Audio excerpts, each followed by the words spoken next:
June 4, 1943, Railroad Street, Mexia, Texas.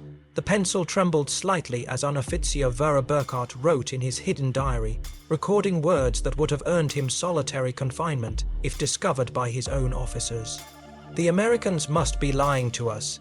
No nation could possess such abundance while fighting a war on two fronts. Through the train window, he had just witnessed something that contradicted 3 years of Nazi propaganda. Electric lights blaze from every farmhouse, every street corner, every shop window, an endless constellation of electricity stretching across the Texas plains at 10:00 at night. In Germany, blackout regulations had plunged the Reich into darkness since 1940. Even before the war, rural electrification reached barely 20% of German farms. Yet here, in what Nazi propaganda had described as a decadent, collapsed America, electricity flowed like water. 850 veterans of Irwin RML Africa Corps stepped down from the passenger train. Not cattle cars, not freight wagons, but cushioned Pullman coaches with dining services and sleeping BS. The entire population of Mexia had turned out to witness their arrival. What none of them knew was that this moment would trigger the most profound psychological transformation in modern P history, a systematic demolition of Nazi ideology through the sheer display of American industrial capacity. The mathematics of Allied victory were being written not in battle plans, but in production, statistics that would soon shatter every assumption these soldiers carried about their enemies, their homeland, and their cause. The collapse had begun on May 13, 1943 in Tunisia. General Jurgen von Arnim, Rommel's replacement, surrendered along with approximately 250 0 to 275 0 German and Italian soldiers. The numbers varied as scattered units continued surrendering over several days. The Wehrmacht's most experienced desert fighters, men who had driven the British back to Egypt, who had earned the grudging respect of Montgomery himself, were suddenly prisoners.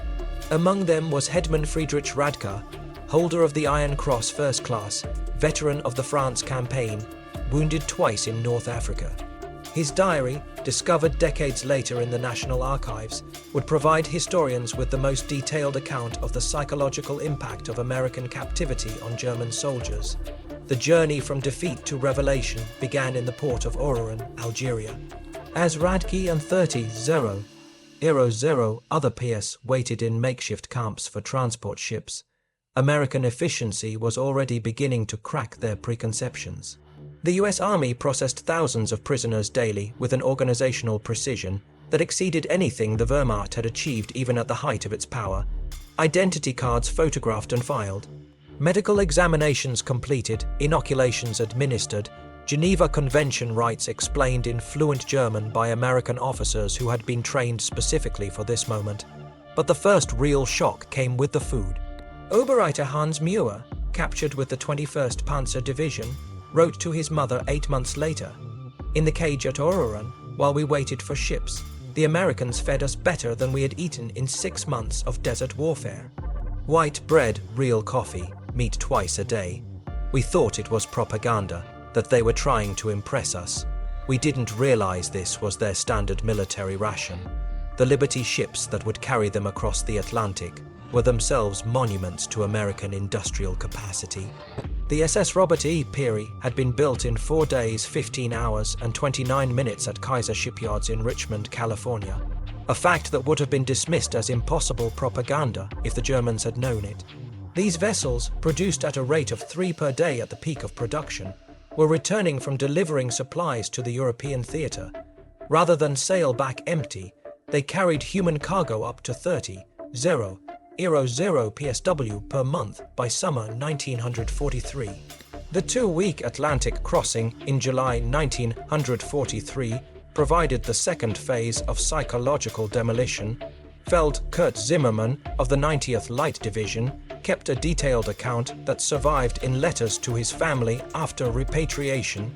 The ship's crew, he noted, disposed of more food waste each day than his entire company had received in weekly rations during the final months in Africa. The American sailors threw away half-eaten steaks, whole loaves of bread, gallons of milk that had sat too long, Zimmermann wrote. They did this openly without thought not to mock us, but because to them this waste meant nothing. Their supply was limitless. The ships themselves became floating classrooms in American power. PS discovered that the vessel carrying them was one of two 710 Liberty ships that would be built during the war, each one requiring 250 000 parts assembled from components manufactured in 32 states. The engines, they learned from talkative American guards, were built in 3 separate factories, each producing 900 horsepower cylinders that were then assembled in ports that had barely existed 2 years earlier. Lieutenant Colonel Wilhelm von Staubbern, whose aristocratic Prussian family had served in every German war since Frederick the Great, would later write in his memoirs, as our ship approached the American coast, "I watched the radar antenna rotating above the bridge. This technology, which we believed only we and perhaps the British possessed in limited quantities, was standard equipment on a cargo vessel. It was then I first suspected that Germany had already lost the war." August 2nd, 1943, Norfolk Naval Base, Virginia. The first sight of America shattered the last remnants of Nazi propaganda about American industrial weakness. The Norfolk base sprawled across 300 acres, its docks stretching for miles, its cranes loading and unloading dozens of ships simultaneously. In a single day, this one port handled more tonnage than the entire German port of Hamburg managed in a week. Gerrit Jon V. Burr, a factory worker from the Ruhr before his conscription, counted 47 cargo ships in various stages of loading or unloading. Each crane, he noted in his secret diary, lifted loads that would have required a dozen men and horses in Germany. They moved with electric power, smoothly, continuously, without the coal smoke that choked our industrial cities.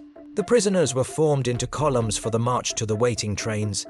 Along the route, they passed parking lots filled with civilian automobiles, hundreds of them belonging to dock workers. In Germany, private automobile ownership remained a privilege of the wealthy and the party elite. The Volkswagen, promised to the German people since 1934, remained a propaganda dream with fewer than 10 ever delivered to civilians. Here, ordinary laborers drove to work in their own cars, but nothing prepared them for the trains themselves.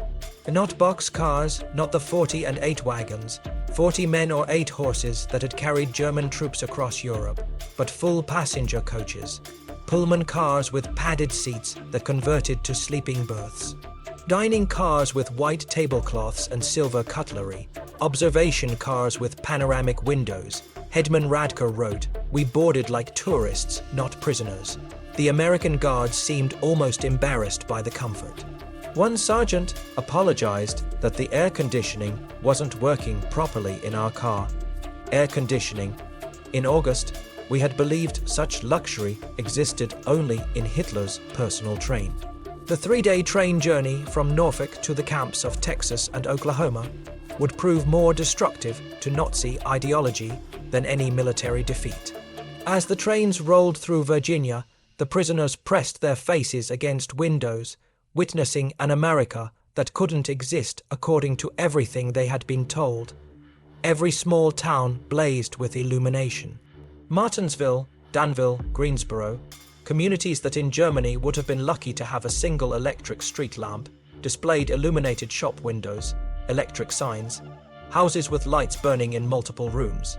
The trains passed factories running night shifts, their windows glowing, parking lots full even at midnight. Obergreiter Mayer, whose father was a Nazi party bloc leader in Hamburg, wrote in a letter discovered in 1987, "We passed through dozens of cities that first night. Everyone had more electricity than all of Hamburg. The guards told us this was normal, that every American town had electricity since the 1920s. I called him a liar. He just shrugged and said we would see." In Roanoke, Virginia, the train stopped for water and coal. The prisoners watched as American railway workers performed in 30 minutes what would have taken 2 hours in Germany. Automated coal loaders, electric water pumps, mechanized lubrication systems. Every aspect of the operation demonstrated technological superiority. More disturbing still was the casual wealth of the workers themselves. They wore leather boots that would have cost a German laborer 2 months' wages, They drank Coca-Cola from glass bottles and threw the empties into bins without thought. They smoked cigarettes continuously, stubbing them out half-finished. Failed Weibel Heinrich Müller, an electrical engineer from Siemens before the war, calculated that the single railway yard they stopped in used more electricity in 1 hour than his entire district in Berlin used in a day. The waste was magnificent, he wrote. They left lights burning in empty buildings. Electric fans ran in vacant rooms. It was the carelessness of infinite resource. As the trains crossed into Tennessee and Kentucky, the prisoners encountered American industrial power in full display. Through the windows, they watched endless factories, each one larger than anything most had seen in Germany. The Alcoa aluminum plant in Tennessee stretched for 3 m along the river, its electric furnaces consuming 175,000 kW of power, more than the entire city of Munich. Near Louisville, the trains slowed as they passed the Rubbertown complex, where synthetic rubber plants had sprung from empty fields in just 18 months. 4 massive facilities, each employing thousands of workers, producing 800,000 tons of synthetic rubber annually. Germany, despite inventing the process, had never managed more than 120,000 tons in its best year. Oberleutnant Erich Hoffmann, a chemist from IG Farben, understood the implications immediately. In a post-war interview, he recalled, "I knew those plants. I could see the distillation columns, the catalytic crackers. Each facility was more advanced than anything we had built, and there were 4 of them just in this one location. They told us there were dozens more across the country." Trains passed Ford's Willow Run plant outside Detroit, visible from miles away. This single factory, built in just 9 months, produced a B-24 Liberator bomber every 63 minutes. At peak production, 42,000 workers assembled bombers from 1,550,000 parts manufactured by 1,500 subcontractors. The plant consumed 2.5 million square ft of floor space and used more electricity than the entire German city of Cologne. Hartmann Wehrli, a Luftwaffe pilot shot down over Tunisia, pressed his face against the window as they passed. He counted 17 B-24s in various stages of completion visible from the train. We had been told American planes were inferior, hastily built, would fall apart in combat, but I could see the precision of the assembly lines, the quality of the construction. These were not inferior aircraft. They were simply built faster than we could imagine possible. The deeper the trains penetrated into America, the more complete became the destruction of Nazi mythology. In St. Louis, they crossed the Mississippi River on the Eads Bridge, while below them, barges carried more grain than the entire German harvest of 1942. The prisoners could see grain elevators stretching along both banks, each one holding enough wheat to feed a German city for months. Unreicher Karl Schmidt, a farmer's son from Bavaria, wrote in his diary, "The Americans transport food, as we transport ammunition, in endless quantities, without concern for loss." I watched them loading a single barge with enough wheat to feed my entire village for 5 years. The crane operator was eating a sandwich with meat thicker than our weekly ration.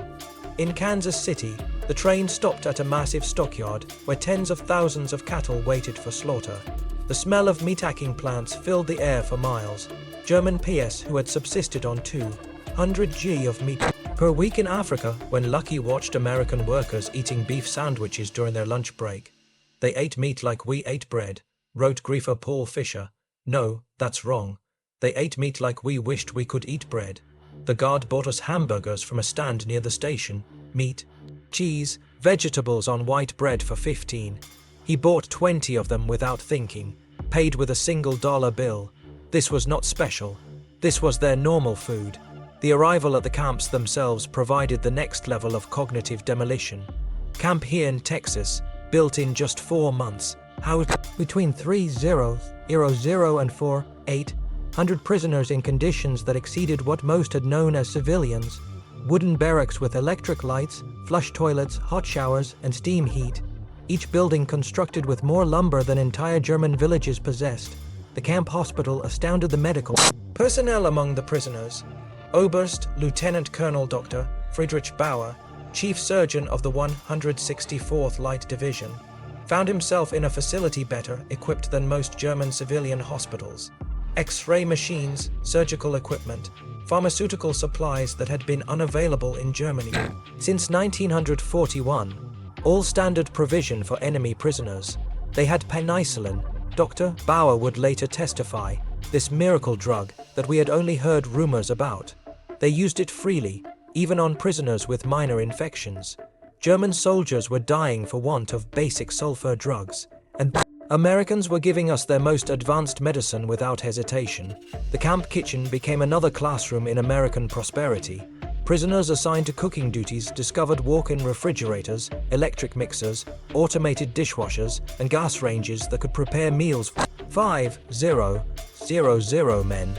The daily ration included fresh milk, eggs, meat, vegetables, and white bread, quantities that German civilians hadn't seen since 1939. Feldwebel Otto Krebs, a former hotel chef from Munich, wrote, "Today, we threw away more food than my family has seen in 3 years." Not spoiled food, simply excess. The American regulations require we prepare 10% more than needed to ensure every prisoner receives full rations. The surplus is discarded. I wept as I threw perfectly good bread into the garbage.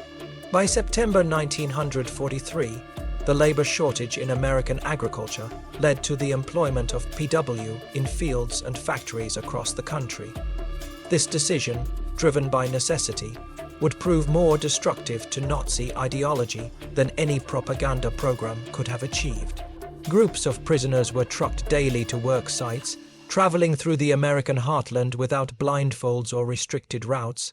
They saw everything: the endless fields of corn and wheat, the factories running 3 shifts, the shops full of goods, the parking lots full of cars, the houses with refrigerators and radios.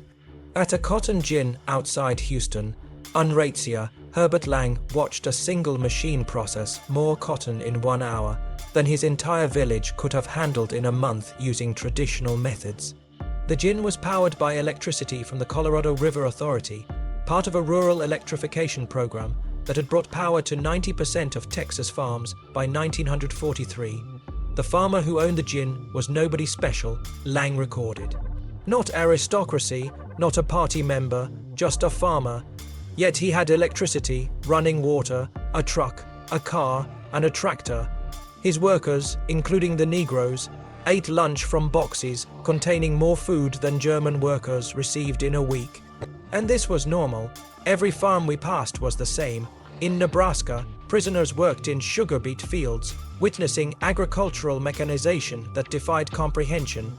A single combine harvester, they learned, could do the work of 100 men. The fields stretched to the horizon, each one larger than entire German counties. The farmers spoke casually of yields that would have been fantasy in Germany: 60 bushels of wheat per acre, compared to Germany's 30 on the best land.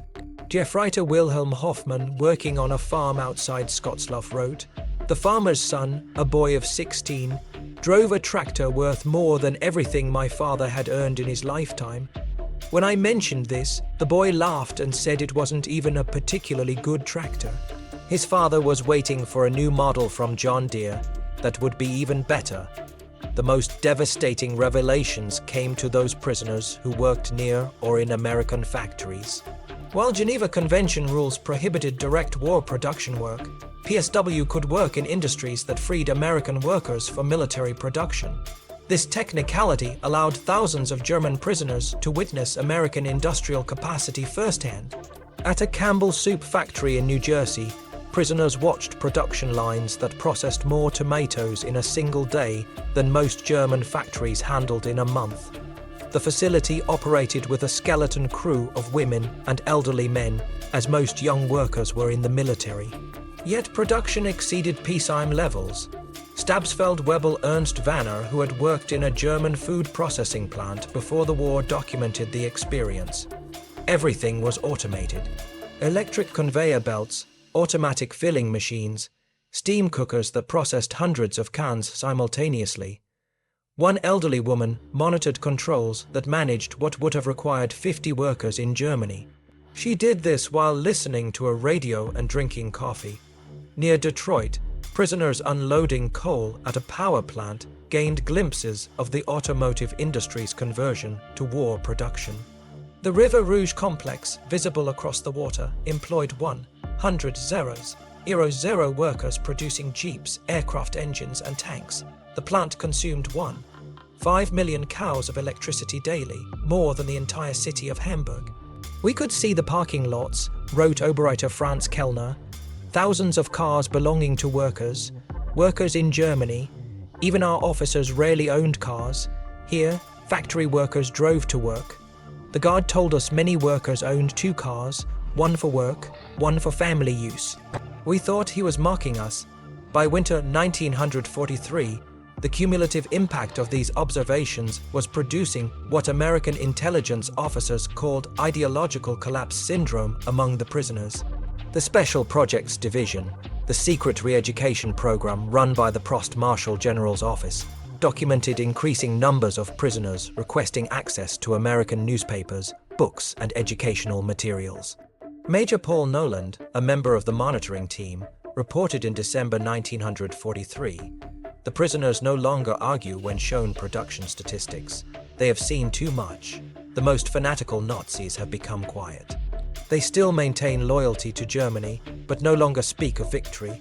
Many openly question what they were told about America." The camp newspapers produced by prisoners themselves began reflecting this transformation. Dear Ruth, the call published at Fort Kearny, Rhode Island, gradually shifted from defiant nationalism to discussions of democracy, economic systems, and post-war reconstruction. The editors, carefully selected anti-Nazi prisoners, found their audience increasingly receptive. Lieutenant Hermann Gutz, captured with the 10th Panzer Division, wrote in a letter that passed American censors, "We were told America was a mongrel nation, weak, divided, controlled by Jews incapable of military prowess. Every day I am here, I see the opposite. This is the most organized, unified, and powerful nation on earth. We were told fairy tales by criminals. The most devastating blow to Nazi ideology came from an unexpected source. The treatment of Italian prisoners after Italy's surrender in September 1943. Italian PS, who agreed to cooperate, were formed into Italian service units given better quarters, increased pay, and more freedom. German prisoners watched their former allies working alongside Americans, eating in American restaurants, some even dating American women." Headman Friedrich Schulz wrote, "The Italians betrayed us, yet they are treated better than we treated them as allies. They work freely, earn money, send packages home. The Americans show them no hatred. This democracy we were taught to despise appears more honorable than our own system." Christmas 1943 provided the most profound psychological impact. American organizations, churches, and civic groups sent 500 Christmas packages to German PS, enemies who had been trying to kill American soldiers months earlier. Each package contained cigarettes, candy, toiletries, and games. Local communities invited prisoners to Christmas dinners, though regulations prevented most from accepting. At Camp Hearn, Texas, the local Methodist church choir performed Christmas carols in German for the prisoners. Women from Hearn sent in homemade cookies and cakes. The Boy Scouts delivered handmade Christmas cards. This kindness toward enemies shattered the final remnants of Nazi racial theory. Oberleutnant Walter Mueller, whose brother had died in the bombing of Hamburg, wrote, "They know we are their enemies. Many have sons and husbands fighting against our armies. Yet they show us Christian charity, not propaganda, but genuine kindness. What kind of people treat enemies this way? Only those absolutely certain of victory and secure in their power." The Christmas feast itself defied comprehension. Turkey, ham, mashed potatoes, gravy, vegetables, pies, ice cream, quantities of food that Germany hadn't seen since before the First World War. The prisoners ate until they were sick.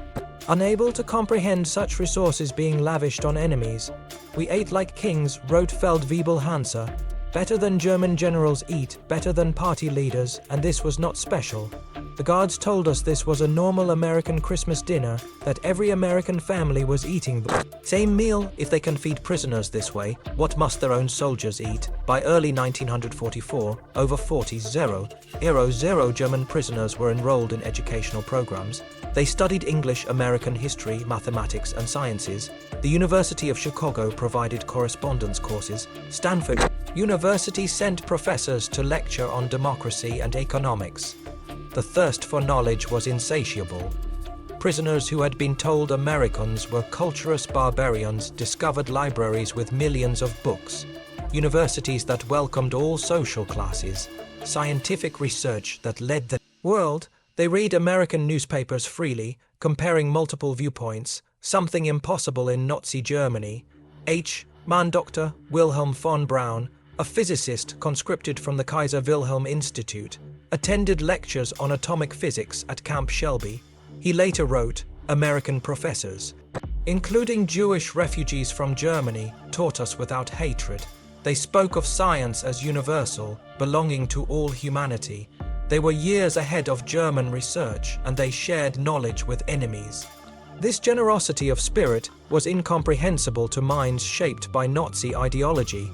The camp theaters showed American films, not propaganda, but regular Hollywood productions. Prisoners watched Gone with the Wind, seeing a depiction of American defeat and recovery that resonated with their own situation. They saw the grapes of wrath, amazed that Americans would show such self-criticism to enemies. They hide nothing, wrote Lieutenant Joseph Kramer. They show their problems, their failures, their conflicts. Yet this honesty makes them stronger, not weaker. In Germany, such criticism would mean death. Here it is considered patriotic. Spring 1944 brought expanded prisoner labor programs as American production reached its peak. German PSW worked in canneries, mills, and fabrication plants, witnessing the full might of American industrial capacity. The numbers told a story that no propaganda could counter. At the Higgins Boat Factory in New Orleans, prisoners unloaded steel that would become landing craft for D-Day. They watched as workers assembled 700 boats per month, each one requiring 20 0 parts. The factory employed 20 0 workers, including thousands of women who operated cranes, welded hulls, and managed production lines. Stabsfeld Wiebel Kurt Zimmerman wrote, women doing men's work, Negroes operating complex machinery, teenagers running drilling equipment. Everything we were told was impossible in a democracy. Yet production never stopped. 3 shifts, 24 hours, 7 days a week. They produced more boats in a month than our entire Navy built in a year. At Republic Steel in Ohio, prisoners witnessed the production of 10 tons of steel daily. The blast furnaces ran continuously, fed by endless trains of iron ore from Minnesota and coal from Pennsylvania. The scale defied German comprehension. This single plant produced more steel than the entire Ruhr at its peak. I worked at Crook before the war, wrote Oboe writer Paul Hartman. I thought I understood industrial production, but this was beyond imagination. They wasted more steel in spillage than we could produce. The workers complained about overtime while producing quantities we couldn't achieve with slave labor and double shifts. The summer 1944 harvest provided the final demolition of Nazi propaganda about American weakness. German prisoners worked across the Midwest, witnessing agricultural production that could feed the world. In Kansas, they watched wheat harvests where single farms produced more grain than entire German provinces. Combines moved across fields like ships across an ocean of gold, each one harvesting 100 acres per day. The grain elevators they filled could hold more wheat than Germany imported in an entire year. Unteroffizier Franz V. Burr, a farmer from East Prussia, wrote, one American farmer with machinery does the work of 100 German farmers. They showed me aerial photographs of the wheat fields, thousands of square miles of grain. They could lose half their harvest and still have more than all of Europe combined. In California's Central Valley, prisoners picked fruit in orchards that stretched beyond the horizon. They watched as perfectly good fruit was discarded for minor blemishes, fruit that would have been treasured in Germany. Entire crops were sometimes plowed under to maintain prices, a concept that caused psychological breakdown among prisoners from hunger-ravaged Germany. They destroyed food to keep prices stable, wrote Geriter Otto Schultz. Mountains of oranges bulldozed into pits because they had too many. We begged to be allowed to send them to Germany to our families. Guards were sympathetic but explained it was impossible. The waste was strategic proof of unlimited resources.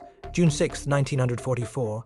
When news of the Normandy invasion reached the camps, German prisoners experienced their final ideological collapse. The scale of the operation: 6,000 ships, 11,000 aircraft, 150,000 men in the first wave, demonstrated American organizational capacity beyond Nazi Germany's wildest dreams. Prisoners at Camp Shelby watched newsreels of the invasion within days. They saw the endless streams of ships, the artificial harbors, the supply system that delivered 15,000 tons daily across open beaches. They watched their homeland being crushed by the very nation they had been told was too weak to fight. Our Friedrich von Tauben wrote, "We knew then that everything was lost, not just the war, but the entire Nazi project. We had challenged the world's greatest industrial power with fairy tales and racial mythology. We sent horses against their trucks, rifles against their automatic weapons, courage against their unlimited resources." Throughout their captivity, German prisoners experienced something that challenged Nazi ideology more than any material wealth: American humanity. Despite propaganda depicting Americans as weak and sentimental, PW discovered a people secure enough in their strength to show mercy. When Gerrit Hans Miller's son died in the Hamburg bombing, the American camp commander personally delivered the Red Cross message and offered condolences. When Lieutenant Paul Fisher's wife wrote that she was struggling to feed their children, American church groups sent food packages to her in Germany. Enemy civilians in a nation, America, was actively bombing. They separated the German people from the Nazi regime, wrote Hetman Otto. They said they were fighting Hitler, not Germans. This distinction, which seemed like propaganda, proved genuine. They prepared us to rebuild Germany after the war, not to destroy it. The medical treatment particularly affected prisoners.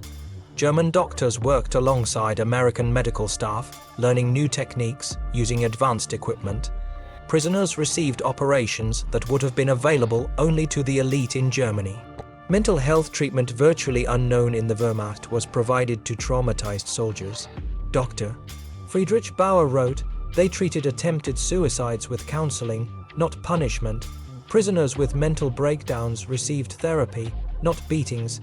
This humanity toward enemies revealed a strength we never understood, the confidence of true power."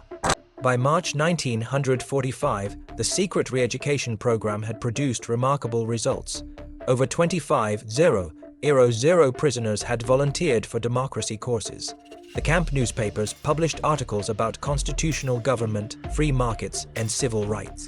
Discussion groups debated Germany's future after the war. The program's success exceeded all expectations.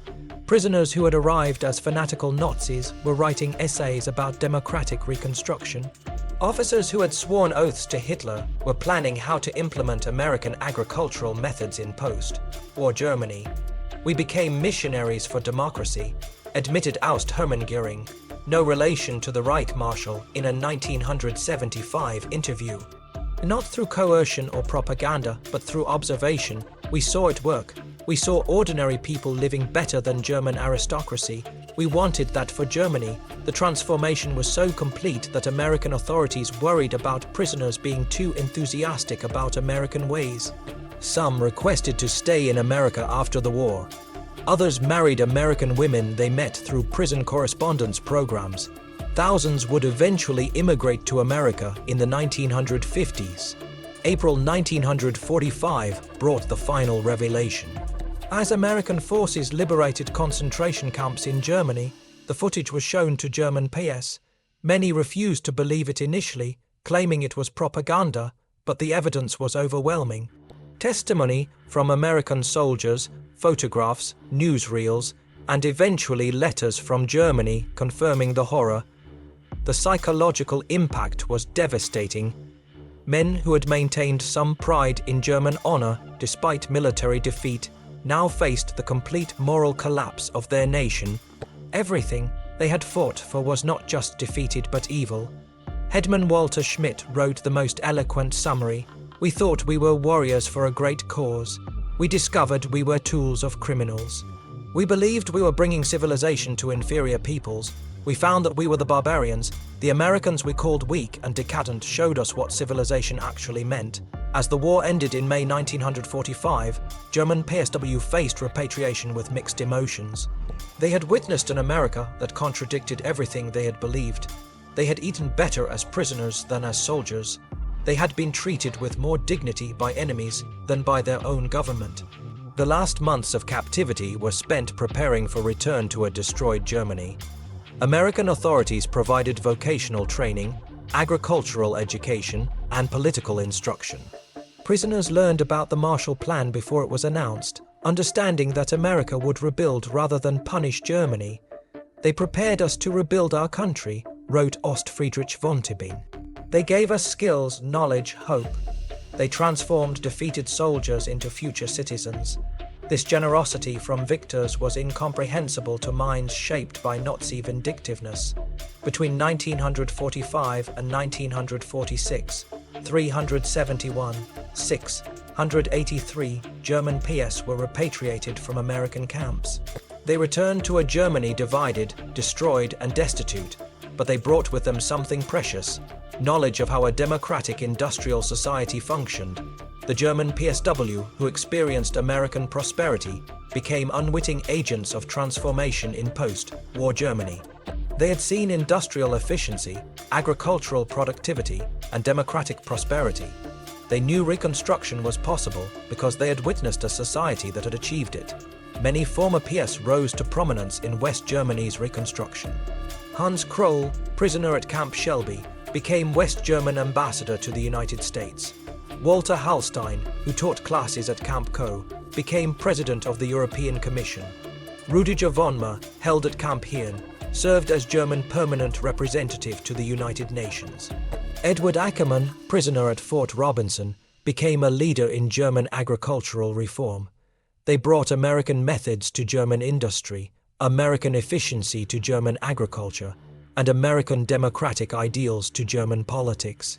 The economic miracle of the 1950s was built partly on knowledge gained in American prison camps. We learned that prosperity came from freedom, not conquest. Hans Kroll wrote in his memoirs, "We saw that democracy created wealth, that diversity brought strength, that treating workers well increased production. These lessons learned as prisoners shaped the new Germany. Historians have called the German P experience in America one of the most successful re-education programs in history.